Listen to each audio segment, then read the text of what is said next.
You're listening to the Free to Be Mindful podcast, which provides bite-sized tips for busy parents, educators, and anyone working with kids.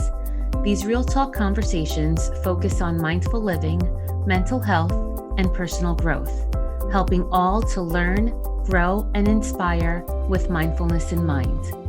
I'm your host, Vanessa de Jesus Guzman, educator, licensed professional counselor, entrepreneur, and mom. I'm passionate about helping folks live life with peace of mind and ease of heart while not losing their, well, you know, here we go.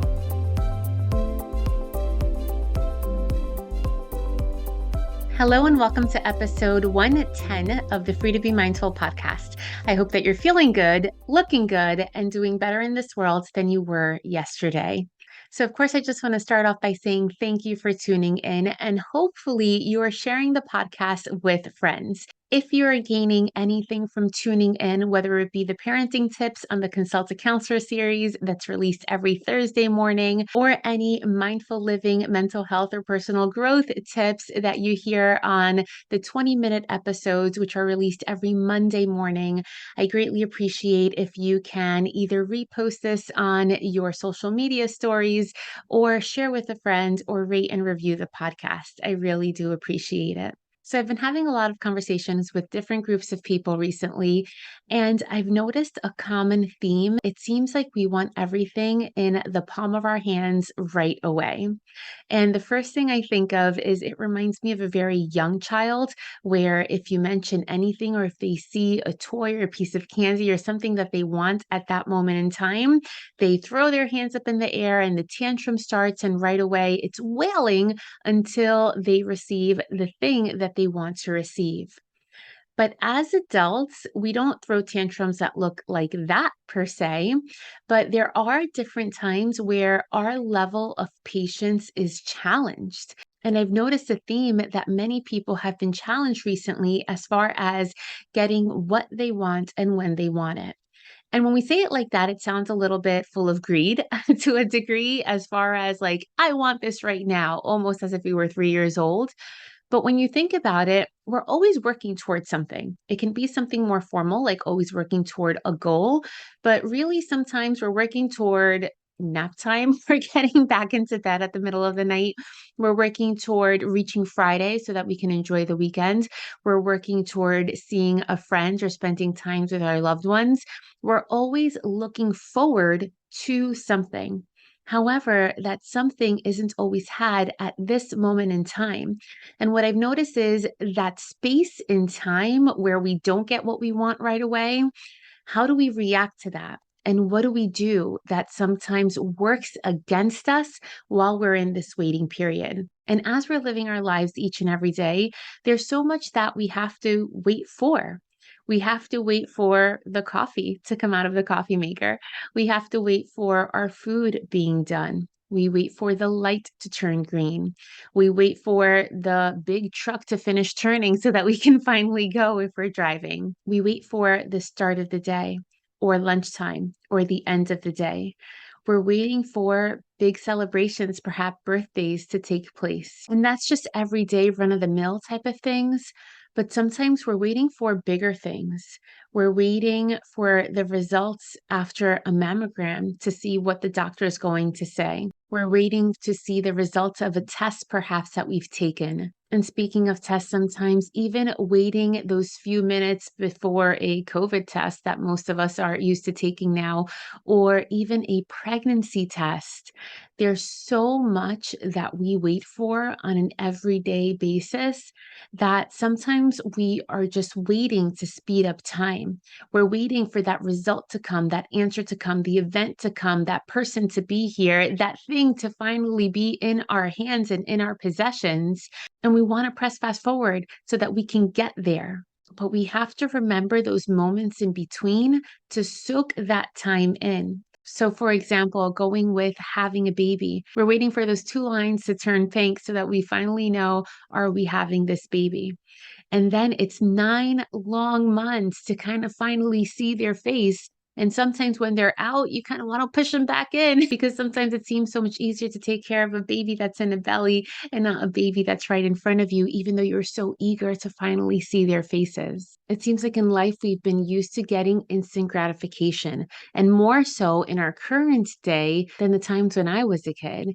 If we're hungry, we can go through a drive-through and get a meal, albeit perhaps not the healthiest, but we can get a meal in a matter of a few minutes as opposed to cooking a full meal. If we need a piece of information, we're no longer going to the library or looking up in encyclopedias and leafing through pages or micrographs of things. We're simply just going on a search engine and getting what we need.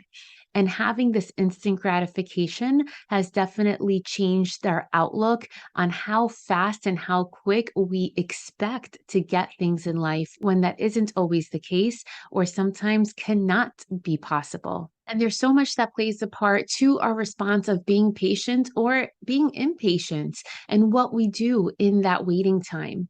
Our personality plays a big part. The habits that we have play a big part. And I think the biggest part of all is the ability to not only regulate our emotions and really be able to have that self control in that waiting period, but also what makes the biggest impact is regulating our expectations of what is happening.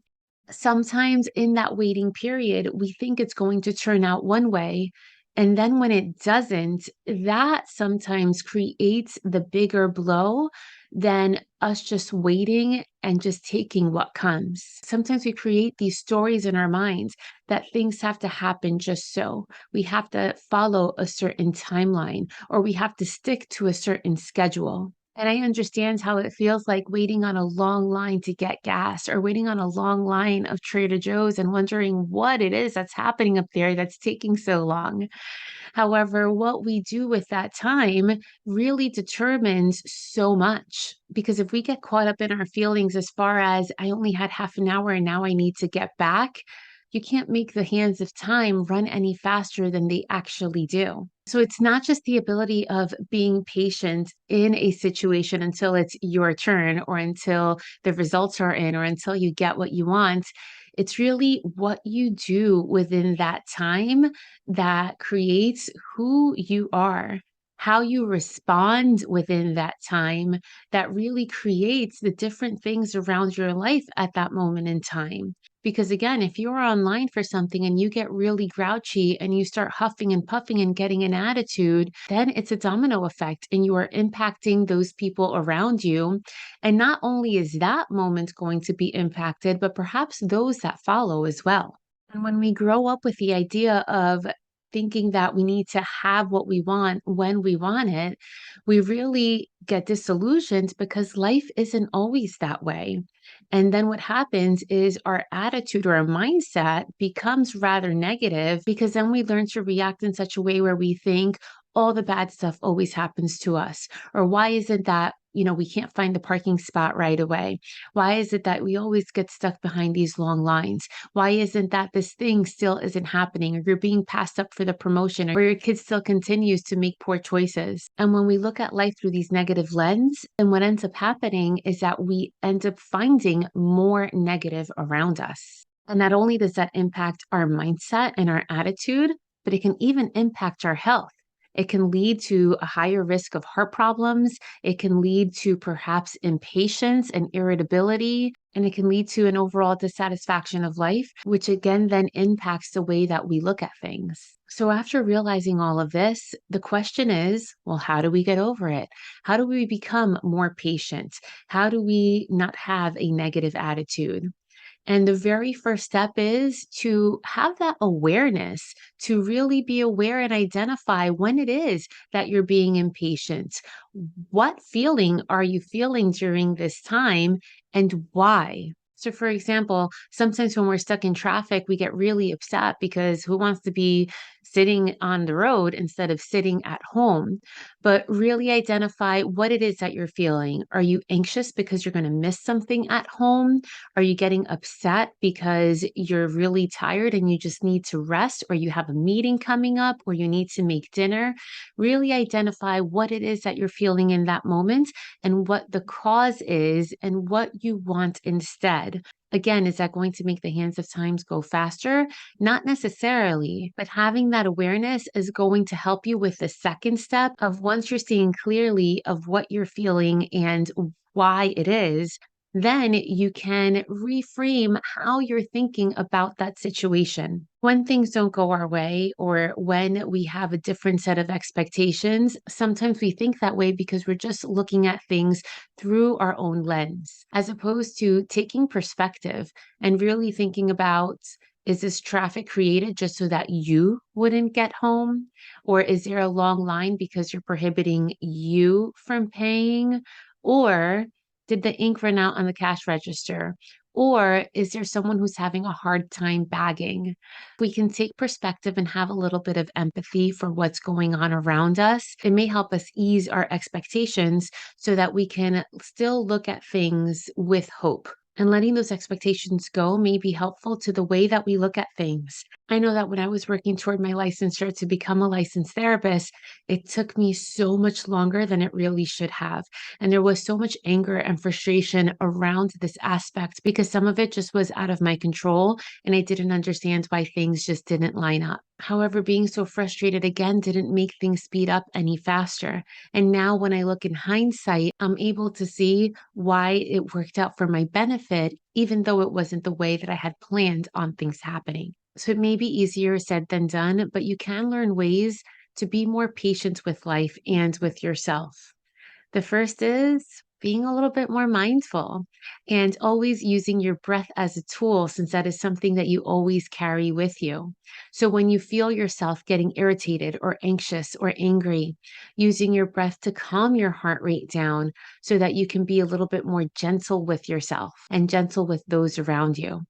Another strategy that helps is using positive and calming self talk. Sometimes it's really easy for our minds to get ahead of us and jump all into the negative things that are going to happen because this thing is not happening your way or when you want it. But when we engage in that positive self talk, it really helps us to put things in perspective, to be able to take the perspective of others and to work through those feelings. And when you do have a more positive outlook, you're able to have more gratitude for the things that are going right, for the things that are going your way or are going well. So that again, we keep more focused on the top half than the bottom half. Another strategy is slowing down. You can start using your breath to help you slow down your thoughts and slow your heart rate. And once you do, tap out for a little bit. And the last strategy is having an outlet where you can dump all of these feelings onto. So it may not be dumping it onto your partner or roommate as soon as you get home because they may have had a day themselves, but perhaps having a therapist, having a friend, or even dumping it all in a journal so that you understand that it was just a portion of life or a little piece that happened in your day, but it doesn't have to define the outcome of life and it doesn't define the person that you are or what you'll end up doing with yourself because something didn't go your way. Know that we always have a choice in the way that we show up in the world and with others and even with ourselves. And although we can have control of ourselves, we don't always have control of the situation at hand. So sometimes we just need to let go and surrender to what is, even if it's not what we expected. Changing the expectations we have in our minds can really be a world of difference.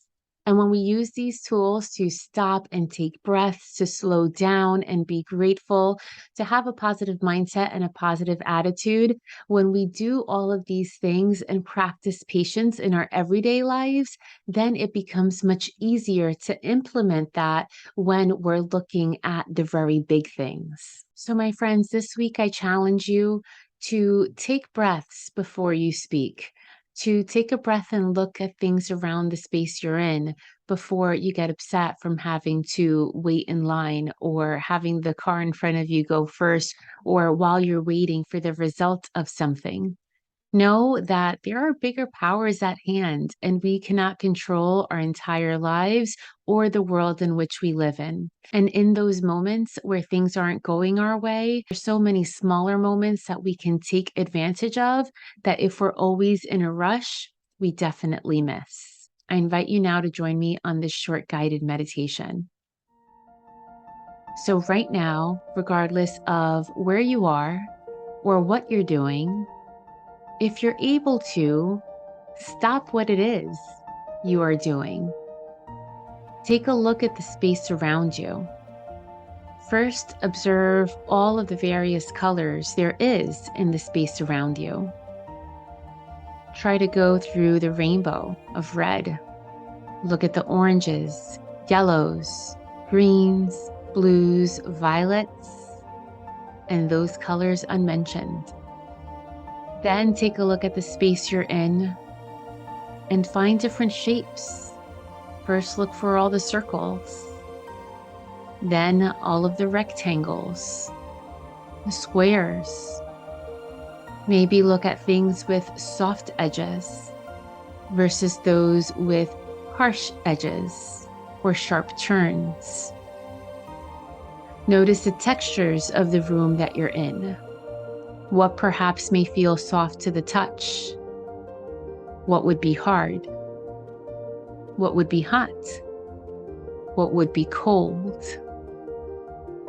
Taking these moments to observe the small things that we most often overlook helps us practice to be in the space that we're in and helps us to have a go-to for when we do need to practice a little bit more patience. We can do so without turning to Google and without turning to scroll social media, but instead to feel comfortable in the skin we're in the space we're in, and trust that everything is happening for a reason. Have a great week.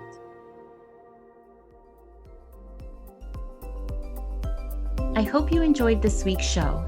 It would mean a ton if you took this moment to review the Free to Be Mindful podcast on the platform you catch your favorite shows. That quick and easy act lets me know what you enjoy, and it helps others find the podcast too. And of course, don't forget to subscribe so you can listen along next week. In the meantime, I welcome you to catch me on social media at Counselor V de Jesus. And as always, remember, in a world where you are free to be anything that you want to be, you are always free to be mindful. Catch you next week.